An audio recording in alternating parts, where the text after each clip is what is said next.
Imagine flying low through cold Aleutian fog when a set of crimson circles flashes up from the marsh below, upside down, silent, and impossibly intact. That's where our story begins. This is Akutan 0, the capture that changed the Pacific War. And if you stay with me to the end, you'll see how one abandoned fighter rewired Allied tactics, reshaped American fighter design, and cracked the myth of an invincible enemy without a single shot fired. A patrol PBY is off course in the weather, its crew peering out through an observation blister. The binoculars settle on a shape that should not exist here. A Japanese Mitsubishi A6M2, the famed Zero, resting belly up in the grass of Akutan Island. In that instant, fear and fascination collide.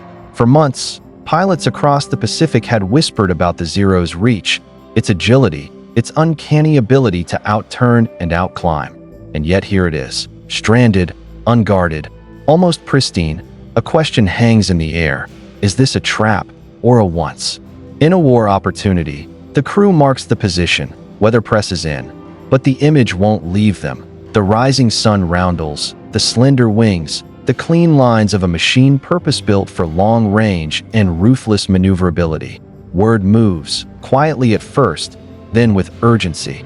Within days, a landing party wades through sodden grass and tundra. Weapons up, hearts pounding. There's no ambush, only the solemn sight no pilot wishes to find. The cockpit occupied, the pilot still strapped in. Respect is given, a proper burial follows. And with that act, the tone of the mission changes. What remains is not a trophy. It is a teacher. The men circle the aircraft, hands finding what the eyes already suspected.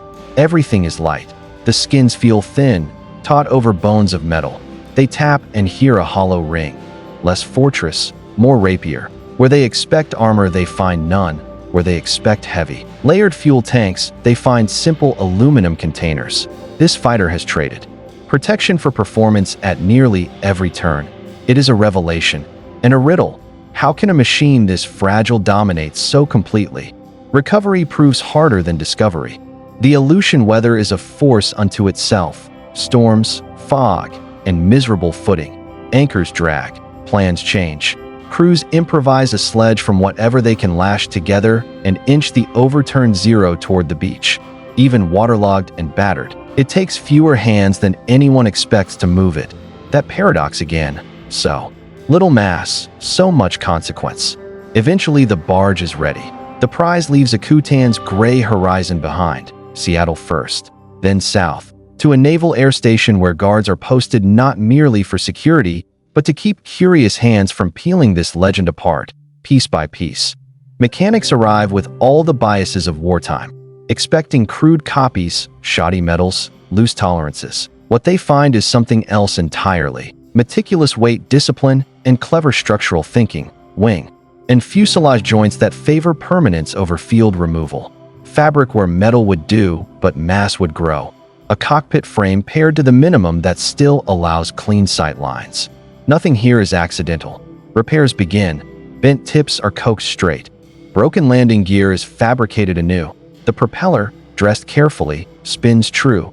The more they measure, the more a picture emerges. The A6M2 is astonishingly light compared with its American contemporaries. Numbers tell a cold story. Feel tells a warmer one. This airplane was designed by people who believed that the first rule of survival was to not be where the bullets were. Turn tighter, climb sooner, go farther, hit hard, then vanish. But design is always a set of trade-offs. And as panels come off and components come out, the trade-offs are everywhere. No armor plate behind the pilot's seat. No armored glass up front. Fuel tanks without self-sealing layers. All of it saved weight. All of it gained range. All of it bought breathtaking agility at low to moderate speeds. And all of it, in certain fights, would cost lives. Now comes the moment that will ripple across the Pacific. The first test flight. The pilot straps in and notes immediately how compact everything feels. The engine starts with a reassuring smoothness. Taxiing, there's a delicacy to the narrow track gear. The throttle goes forward and the airplane answers like a thoroughbred. Short roll, eager lift, easy climb. At altitude, the stick feels light. Surface is crisp. It's as if the airplane is thinking a half second ahead of your hands. Then the test envelope widens, speed builds, a quick roll is commanded, and suddenly the ailerons resist. Above a certain threshold, the Zero's effortless grace stiffens, roll rate fades, control forces climb. This is not a flaw in craftsmanship. It's a consequence of a design optimized for a different regime of flight, where the Zero is meant to live. Lower speeds, tighter circles. It is supreme, where speed climbs and forces grow. Its elegance thickens to molasses. One more test, the kind that pilots remember forever. Push forward hard into -G. The engine coughs, sputters, quits. Not broken, just starved, because the carburetor system that feeds it was never built to run upside down on a -G push. Level out, and the engine springs back to life. Try it again. Same result. Try it a third time, to be sure. Yes, under -G, the Zero loses its heartbeat. In a real fight, that heartbeat could mean the difference between life and loss. From these careful flights comes a simple, life-saving sentence that spreads through briefing rooms like wildfire. Don't turn with a Zero. Dive away with a push, not a pull. Force -G, open the gap, and live to fight on your terms. It's not bravado. It's engineering turned into tactics. And it's only the beginning. Because once you know where a machine is strong and where it isn't, you can build tactics that channel the fight into the lanes you own. Two fighters weaving to cover one another's tails. Boom and zoom attacks that begin with altitude, translate into speed, and cash out in a single, slashing pass before climbing away again. No lingering turns, no polite circles. Strike, extend, reset. The Zero's greatest gifts now point to its limitations, and pilots who had felt outclassed suddenly have a playbook. But the impact doesn't stop in the cockpit. On drawing boards in American factories, engineers tune what's already in motion. They don't copy the Zero. They counter it. They keep armor. They keep self-sealing tanks. They keep rugged structure that can eat a steep dive without complaining. Then they design the rest of the airplane around fighting where the Zero is least happy. Higher speeds, steeper dives, bigger engines that turn gravity into a weapon. Here's what makes a Akutan singular.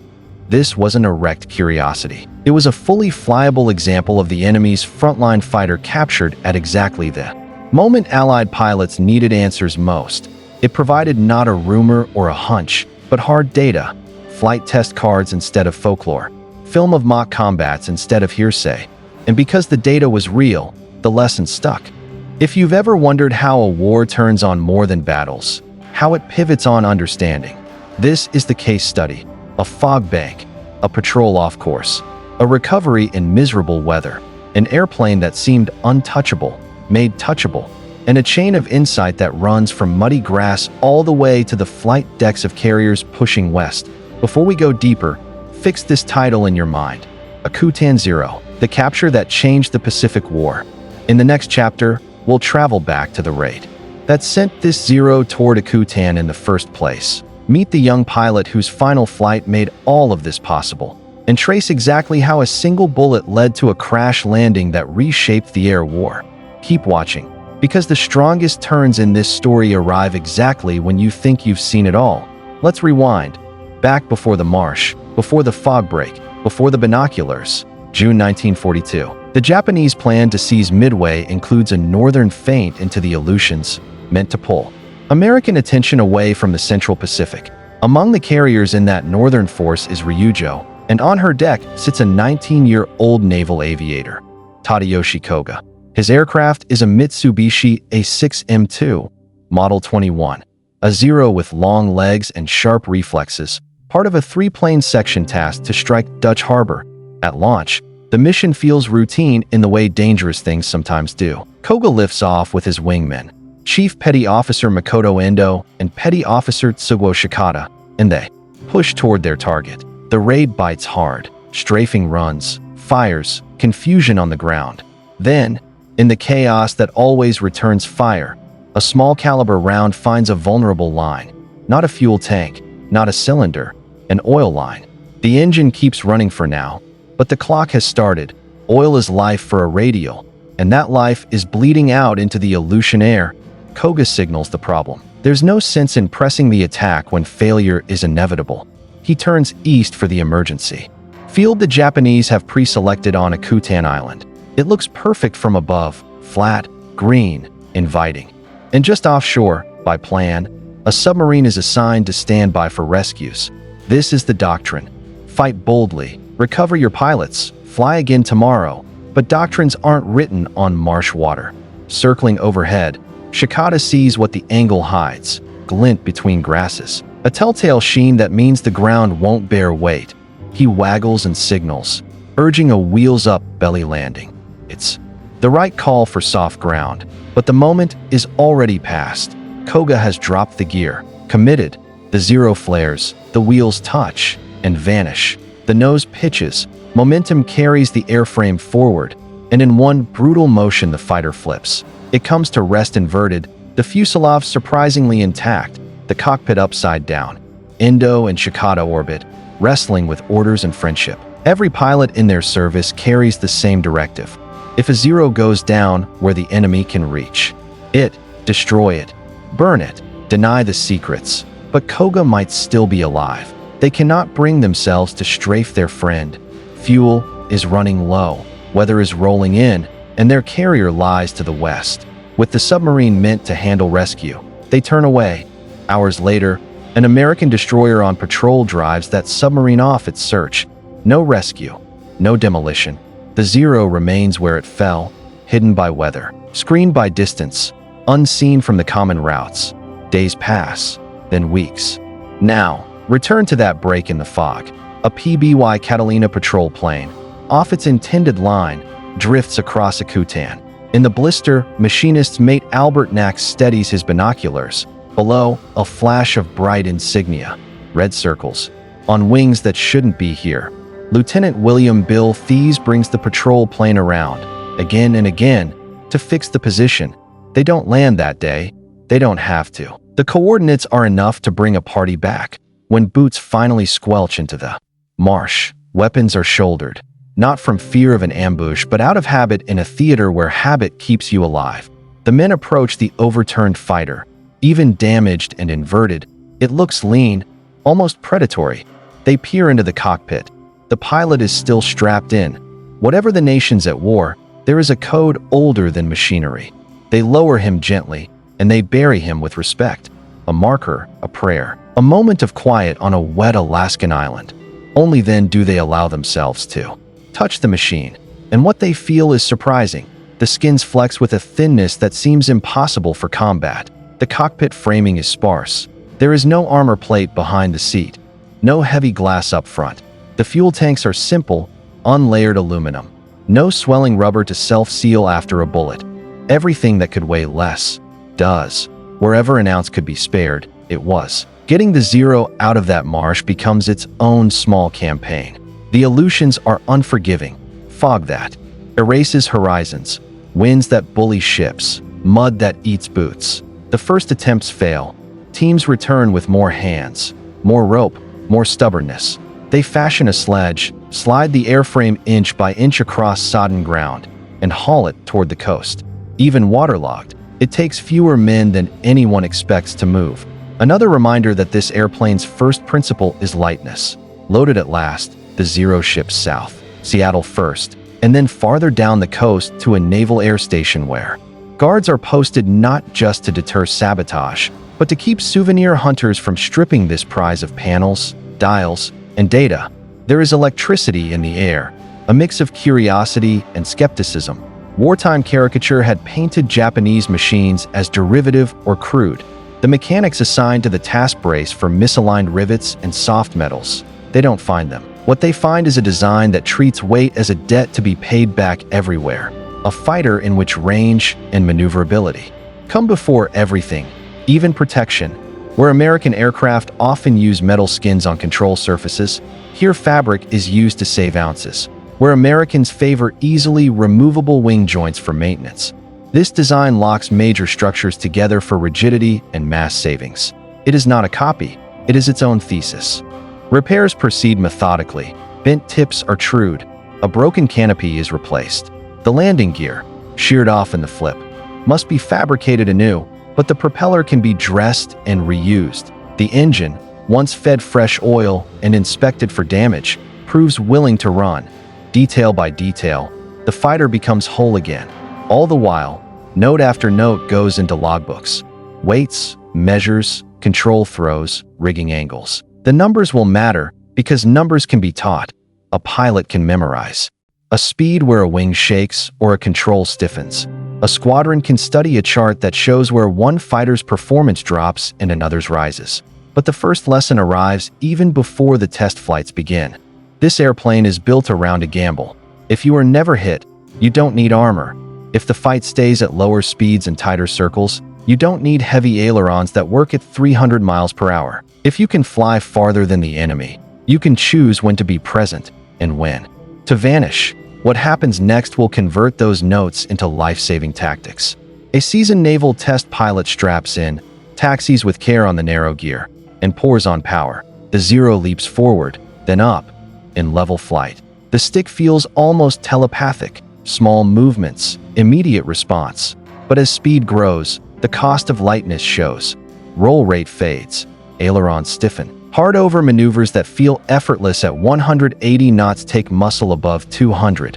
Push the nose firmly, -G, and the engine coughs and quits, starved by a float-type carburetor that was never meant for sustained negative acceleration. Level out, and it comes back as if nothing happened. Translate that into a briefing card, and you get a rule simple enough to remember under stress. Don't get slow and turn with this airplane. Dive away with a push. Make it breathe air it doesn't like. Fight in the vertical, not the flat circle. Use gravity and higher dive limits to build speed. Strike once and extend. These are not abstract ideas. They are checklists pilots can write on their kneeboards. At the same time, American tactics already forming in battle. Mutual support maneuvers that cross fields of fire and deny a pursuer the easy shot suddenly have hard data behind them. Two fighters weaving can turn a Zero's strength into a vulnerability, drawing it into a gun solution where its lack of protection and high-speed stiffness become liabilities. Training commands begin folding this intelligence into syllabi. New pilots learn to respect the Zero's gifts without fearing them. Veterans share what they're seeing, what works, what doesn't, now reinforced by filmed mock combats against the captured machine. Before we step into those test flights in detail, the specific speeds, the exact cues, the maneuvers that turn the tide. Consider the human thread running through the metal. A young pilot flew with skill and courage, was struck by a small round that any heavy protected fighter might have shrugged off, and died in a landing gone wrong on a field chosen for rescue. His comrades could not destroy his aircraft. An American patrol stumbled onto it by weather and chance. And from that chain of moments came knowledge that would save lives on both sides of the line by bringing some pilots home who might otherwise have been lost. Hold the title in your mind, Akutan Zero, the capture that changed the Pacific War, because we're about to translate discovery into doctrine. In the next part, we'll climb into the cockpit for the step-by-step test program, show exactly where the Zero shines and where it falters, and trace how those findings turned into tactics printed, briefed, and flown across the Pacific. And I'd love to hear your take in the comments. If you were circling over that marsh, would you have tried to destroy the airplane to keep it from the enemy, or held fire for a friend? Climb in with me. The canopy slides forward on a fighter that looks familiar only until your hands settle on its controls. The seat is light, the cockpit compact, the sightlines startlingly open. The engine starts cleanly, no drama, just a smooth, steady note that says the mechanics did their work well. Taxiing demands finesse. The landing gear stands narrow and higher than you'd like. Line up. Throttle forward. The Zero hardly seems to roll at all before it's flying. Eager to climb. Impatient to level off. At first, everything feels effortless. The stick is light. The airplane seems to anticipate. Intent. Gentle turns are as crisp as a thought. You can see why pilots fell in love with this machine. But the test card doesn't stop at gentle. Add speed. Try a firm roll. The response changes. Ailerons begin to load up, and past a certain point the roll rate fades. Try again to the left. It comes easier. Now to the right. Slower, heavier. Log it. This isn't rumor. It's repeatable behavior. Next line on the card. Sustained dives and pullouts. The airframe handles the loads, but it's obvious where. This fighter prefers to live below the high-speed end where control forces remain light and the wings carve tight circles. Now the critical check. Push forward hard into -G. The engine coughs, sputters, and quits, starved by a float-type carburetor that doesn't tolerate sustained negative acceleration. Level off, and the engine lights again. Repeat the maneuver to be certain. Same result. Write it down in big letters. Under -G, the zero loses power. Recover to level and it returns. Across a series of carefully flown sorties, the picture sharpens. At low to moderate speeds, the zero can outturn almost anything the Allies are flying. As speed rises, the ailerons stiffen and rolling maneuvers degrade. Roll left remains easier than right. In a vertical push, the engine cuts. In a dive, heavier Allied fighters can build and hold higher speeds, then pull through with structure that relishes the loading. None of this diminishes what the zero does well. It simply draws a map. And on that map are corridors where Allied pilots can survive and win. Now translate data into doctrine. In ready rooms across the Pacific, a phrase gets underlined. Don't turn with a zero. Another, fight vertical, not flat. A third, if pursued, push negative and extend while his engine hiccups. And the tactics already forming in combat. The weave that brings two fighters across each other's tails. The slash attacks from altitude gain authority because the numbers back them up. Mutual support turns the zero's turn radius from an asset into a trap. Boom and zoom tactics convert gravity and horsepower into time and distance the zero cannot easily answer at high speed. The training pipeline adjusts. New pilots don't just study silhouettes and gun harmonization. They memorize speed gates where the zero's strengths peak and where they fall off. They practice the pushover escape until it's reflex. They fly mock engagements against the captured machine and study film of the results. Where to enter, where to brake, where not to linger. They learn to respect the zero without conceding to it. Fear makes mistakes. Understanding makes plans. On the engineering side, design shops take note, but not to copy. The lesson is not to build another zero. The lesson is to build fighters that operate where the zero is least happy while keeping the protections that bring pilots home. Armor stays. Self-sealing tanks stay. Structures are tuned for high-speed dives and fast recoveries. Big, reliable. Engines give pilots the vertical performance to choose when to engage and when to leave. The goal is simple. Dictate the terms of every fight. There's another change, quieter but just as important. Psychology. The early months of the war had wrapped the zero in myth, long reach, impossible agility, a ghost that appeared and vanished at will. The Aleutian find tears off that veil. It is still a formidable opponent. No one who has flown against it would deny that. But it is not a magic airplane. It is a set of brilliant choices and hard compromises. And compromises can be exploited. That shift, from myth to measured reality, spreads across squadrons. Briefings become less about what not to do and more about how to do it right. To see the stakes, look again at the trade-offs revealed during repair and test. No pilot armor means weight saved, range gained, and a cockpit vulnerable to even a single well-placed round. No self-sealing tanks means capacity and mass advantages, and a far greater risk of fire when hit. Featherlight controls mean breathtaking low-speed agility, an aileron authority that fades when the fight goes fast. A carburetor optimized for simplicity and reliability at normal attitudes means a clean-running engine, until -G interrupts the fuel flow. Each decision makes sense within its design philosophy. Each has a cost in a different kind of fight.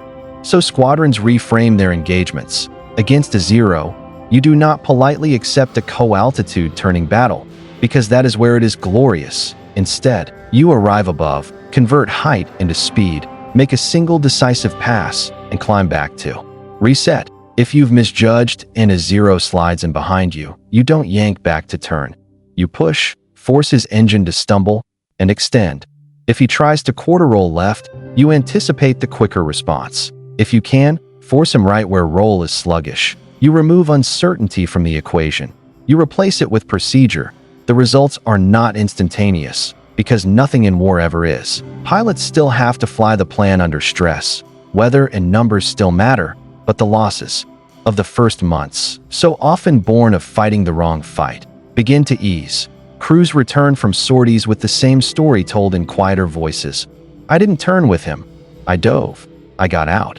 And sometimes, I dove, came back down with speed, and this time I was the one with the angle. There's a temptation to ascribe everything to a single event, to say that one captured airplane turned the whole war. History is rarely that tidy. What this capture did, at exactly the right time, was provide clarity. It replaced rumor with recordings, hunch with test data, fear with a flight manual. It gave aircrews a common language to talk about an enemy fighter they were meeting every day. And it gave engineers confidence that the path they were already on, toward faster, tougher, more powerful fighters, was the right one. Hold on to that idea of clarity as we move forward, because the next step isn't just tactics. It's how those tactics, reinforced by training and industrial muscle, begin to roll across the Pacific like a weather front. And it's how a single set of crimson roundels glimpsed in an Aleutian marsh set in motion changes that would echo from carrier decks to the final battles of the war. Training spreads the news faster than rumor ever could. Briefing rooms fill with pilots reading fresh summaries from the test flights, where control forces stack up, where roll rate lags, when a hard push makes the engine stumble, and how to turn those facts into seconds of survival. Instructors underline the same points until they become reflex. Don't accept a flat-turn fight. Keep your speed. Attack from above, fire once, then climb away. If a zero is closing, don't pull. Push. Let physics and fuel flow do what guns might not. Out over gray Pacific water and jungle ridgelines, those lessons begin to show. The first difference isn't dramatic victory tallies. It's breathing room. Crews come back with stories of escapes that weren't possible a month earlier, of slashing passes. That in not in a frantic scissors, but in clean extensions back to safety and altitude. The mystique that once wrapped the zero loosens. Respect remains. Fear drains away. On carrier decks and at island strips, maintenance chiefs and operations officers sync to the same rhythm. If the enemy excels at low-speed turns, avoid that lane. If your machines dive harder and keep controls at higher speeds, that's the lane you use. Tactics change the geometry of every engagement. Arrive high, leave fast. Fight vertical, cover your wingman. Mutual support weaves turn a pursuer into a target.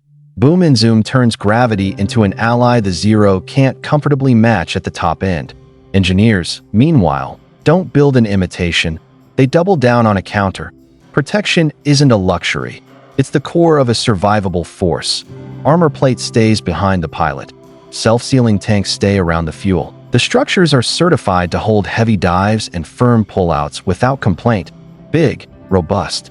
Engines make altitude a bank account you can always cash. The design goal is simple and relentless.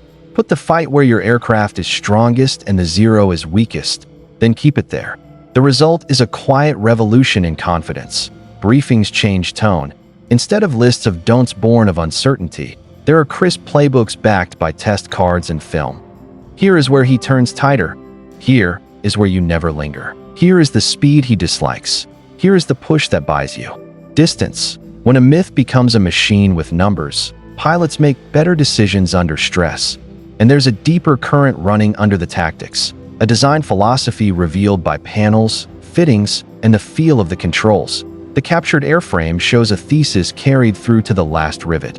Save weight everywhere to buy range and maneuver at the speeds where you intend to fight. That thesis produced a fighter that dazzled early and punished anyone who met it on its terms. It also left the cockpit exposed, the tanks unsealed, and the controls tuned for a speed regime that a determined enemy could choose to avoid.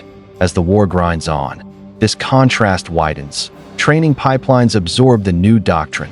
Replacement pilots climb into cockpits already wired with the lessons of Akutan, not with rumors, but with procedures. Instructors hammer home the same drills. Practice the pushover escape until it's muscle memory. Practice the high side pass until it's automatic. Practice the weave until you can fly it blindfolded by rain. When the weather clears and enemy silhouettes appear, habits take over where nerves might have failed. Mock engagements with the captured fighter give those habits teeth.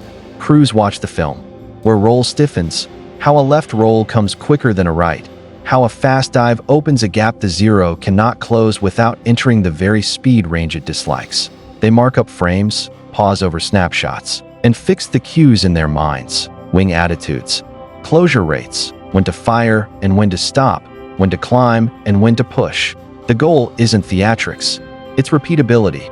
Operational reports begin to mirror the test summaries. Engaged at advantage, executed single pass, extended in dive, climbed to reset, pursued at low altitude, forced negative G separation, enemy overshot, two-ship weave negated attacker, wingman fired on crossing. These are small sentences, but together they mark a pivot from reacting to dictating. None of this diminishes the skill or bravery of the pilots who flew the Zero. If anything, the captured airplane increases respect for what they achieved with a machine that put so much on the line for performance. But it also reframes the fight. When a pilot's survival is designed into the aircraft, when structure, fuel protection, and armor work together, you can afford to learn through multiple sorties. You make it home, you brief, you improve, and the next day you're better. That loop, repeated across a fleet, becomes decisive. And as American fighters arrive in ever greater numbers with engines and airframes meant to thrive at the fast end of the envelope, the tactical map favors the doctrine born from Akutan's marsh. Heavier, tougher fighters dive harder, roll cleanly at speeds where the Zero's ailerons resist, and bring pilots back from hits that would have been fatal in lighter construction. The cumulative effect isn't a single headline. It's 1,000 survivals, 1,000 returns to fight. Again, meanwhile, incremental changes appear on the other side. Attempts to add protection that cost weight the engine can't easily pay back. It's the same equation written in reverse. As pounds go on and horsepower stays near its ceiling, the qualities that once made the Zero untouchable at low speed begin to erode. The design's original gamble, win early, win fast, accept risk, meets the reality of a long war where learning multiplies and returns compound. Through all of this runs a simple, human thread back to that first Aleutian burial. Knowledge earned at the edge of a marsh, turned into pages of procedures, then into habits, then into outcomes. The captured aircraft wasn't a trophy on blocks. It was a syllabus. It turned a terrifying unknown into a taut, testable opponent, and then into a set of decisions pilots could make, calmly, even with tracers in the windscreen. Keep that title close. Akutan Zero, the capture that changed the Pacific War. Because in the final act we'll pull the lens back. We'll connect cockpit tactics to strategy, show how a single recovered fighter helped validate the path to tougher, faster designs, and end with the lasting lesson carved into every page of those test logs. Stay with me, and then tell me in the comments, which trade would you make if you had to choose? Lightness for speed, or weight for a second chance? Zoom out with me. From cockpit checklists to the broader arc of a long war, Akutan Zero, the capture that changed the Pacific War, isn't just a story about one airplane. It's about what happens when data replaces myth. Those test cards didn't sit in a binder. They flowed into squadron lectures, into training films, into kneeboard notes carried into combat. They validated tactics already emerging under fire, mutual support weaves, high-side slashing attacks, and gave young pilots a way to survive their first fights long enough to become veterans. Industry moved in parallel. Designers didn't try to clone the Zero. They built to beat it where it was weakest. Fighters with big, reliable power plants and tougher bones entered service, built to dive hard, roll cleanly at high speed, and bring their pilots home when they took a hit. Armor stayed. Self-sealing tanks stayed. Range and speed were balanced with survivability. The goal was never to match the Zero in its perfect turning circle. It was to choose a different circle entirely, one written in horsepower, vertical maneuver, and disciplined teamwork, and confidence changed everything. Once the Zero lost its aura of invincibility, crews stopped fighting ghosts and started fighting a machine with numbers. They could predict when rolls would stiffen, when a push would buy separation, when to break off a pass rather than bleed away energy into a doomed turn. The difference showed up not in a single headline, but in the quietest metric of all. More pilots finishing sorties, debriefing, and flying again the next day. Smarter each time. The captured fighter itself became a traveling classroom. It was guarded to prevent souvenir hunters from dismantling it, repaired with painstaking care, and flown enough to map its envelope with precision. Later, it was even displayed to the public. An enemy once feared now understood, before returning to training duty where new pilots learned its cues up close. In the end, ground operations claimed the airframe in a collision that damaged it beyond repair. The machine was scrapped, but the knowledge it yielded was already everywhere that mattered.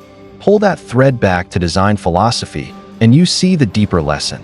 The Zero embodied a pure thesis. Sacrifice protection to buy reach and low-speed agility, and strike first on your terms. Against unprepared opponents, it was devastating. But in a long war, where experience compounds and factories feed training pipelines, survivability becomes a force multiplier. A protected pilot learns, returns, and teaches. An unprotected pilot does not. Over months and years, that difference becomes strategic. You can read the same equation in every test note from the Akutan airframe. No pilot armor. Brilliant for weight, brutal when hit. Unsealed tanks. Great for range. Unforgiving under fire. Float-type carburation. Fine in normal attitudes. Vulnerable under -G. Ailerons tuned for a low-speed knife fight. Superb there. Stubborn at the top end. None of those choices were accidents. All of them were coherent. Until an enemy refused to fight on their terms. That refusal, codified in pushover escapes, boom and zoom attacks, and two-ship weaves, turned Aleutian mud into an allied playbook. It let heavier, tougher fighters dictate when and how to engage. It shifted the Pacific Air War from a series of desperate turning duels into an exercise in energy management and teamwork. And it revealed a truth that outlasts any single airplane. Clarity wins. So when you hear the title, Akutan Zero, to capture that, change the Pacific War, think of more than a lucky find. Think of a chain of people. The patrol crew who marked the spot, the recovery teams who hauled the wreck from the marsh, the mechanics who rebuilt it without prejudice, the test pilots who wrote honest cards, the instructors who turned those cards into habit, and the air crews who flew that habit until it bent the curve of survival. If this journey gave you a new lens on a familiar legend, tap like. It really helps the channel reach more history fans. Subscribe for more deep dives built from primary, official sources, and ring the bell so you don't miss the next chapter. Most of all, jump into the comments. Would you trade protection for performance if it meant winning the first turn at the risk of never flying a second? And if you made it to the end, write Akutan, so I know you're part of the crew.